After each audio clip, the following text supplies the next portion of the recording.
તો આજથી સંસદના ચોમાસુ સત્રનો પ્રારંભ થવા જઈ રહ્યો છે। સંસદ ચલાવવી એ દરેકની જવાબદારી છે। અનેક મુદ્દા પર સરકારને ઘેરવા વિપક્ષ સજ્જ છે। સરકારે કહ્યું તમામ મુદ્દાઓ પર ચર્ચા માટે તૈયાર છે। તો સંસદનું આ સત્ર હંગામેદાર બનવાના પૂરેપૂરા એંધાણ છે। અનેક મહત્વપૂર્ણ બિલ પણ સરકાર રજૂ કરી શકે છે। અને આ મુદ્દે ન્યૂઝ વોર રૂમથી સહયોગી વિજય જોડાયેલા છે। વિજય, આજથી સંસદના ચોમાસુ સત્રનો પ્રારંભ થવા જઈ રહ્યો છે। ખૂબ જ હંગામેદાર આ સત્ર રહેશે।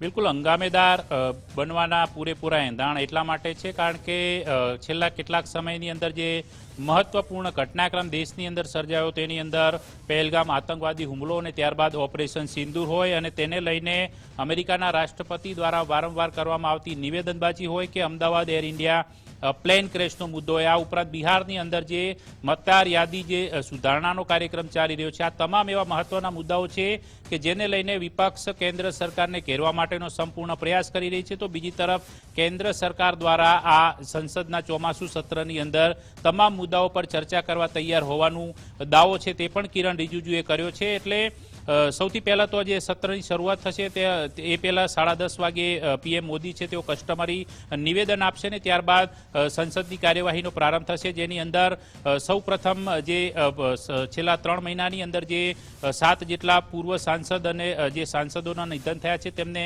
શ્રદ્ધાંજલિ આપવામાં આવશે ને ત્યારબાદ કાર્યવાહી શરૂ થશે। કાર્યવાહીની અંદર સૌ પ્રથમ મહત્વનું જે 6 દાયકા જૂનું જે કરવેરા બિલ છે એ બિલ રજૂ કરવામાં આવશે। જે ભાજપ સાંસદ બૈજયંત પાંડાની અધ્યક્ષતામાં જે કમિટીને મૂકવામાં આવ્યું હતું તેમાં 285 જેટલા સુધારણા સાથે આ નવો કાયદો આવકવેરા બિલ જે છે એ કાયદાના રૂપમાં આવશે, જે સંસદમાં રજૂ થશે। આ ઉપરાંત આ સમગ્ર જે સંસદનું 1 મહિના સુધી ચાલનાર એટલે કે 21 ઓગસ્ટ સુધી જે કામગીરી ચાલશે તેની અંદર કેન્દ્ર સરકાર દ્વારા 8 મહત્વના બિલ પાસ કરવા માટેનો પ્રયાસ કરવામાં આવશે। ઉપરાંત કુલ મળીને 17 જેટલા બિલ છે તે સરકાર દ્વારા તૈયાર હાલતમાં છે, એટલે એ પણ રજૂ કરવામાં આવી શકે છે। તેમાં અનેક મહત્વપૂર્ણ બિલ છે, જેની અંદર ખાસ કરીને જે રમતગમતને લઈને એક મહત્વનું બિલ આવનાર છે। આ ઉપરાંત જે મણિપુરની અંદર રાષ્ટ્રપતિ શાસન છે તેને લઈને પણ આવશે। આ ઉપરાંત જીએસટીને લગતું, વેરાઓને લગતું, ખાણ ખનીજને લગતું, બંદરોને લગતા કેટલાક મહત્વના બિલ છે। આ ઉપરાંત ગોવાની અંદર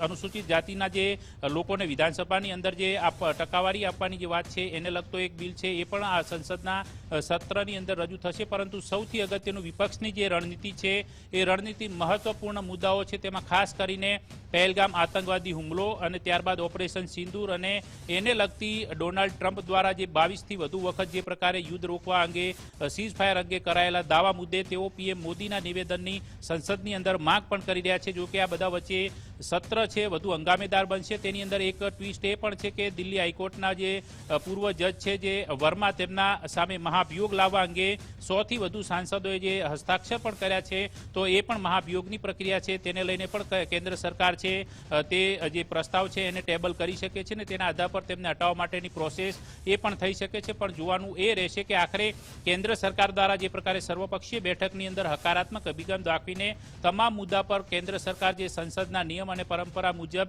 ચર્ચા માટે તૈયાર હોવાનો દાવો છે કિરણ રિજિજુએ નિવેદન આપીને કર્યો હતો। પરંતુ એમ છતાં સૌથી અગત્યનું છે એ બિહારની અંદર જે મતદાર યાદી સુધારણાને લઈને ચાલતો વિવાદ છે તેને લઈને પણ આ વિવાદ છે તે વકરી શકે છે ને તે મુદ્દે સંસદ હંગામેદાર આખું સત્ર રહે તે પ્રકારના એંધાણ અત્યારે વર્તાઈ રહ્યા છે। જે વિજય જોડાવા બદલ આભાર આપનો।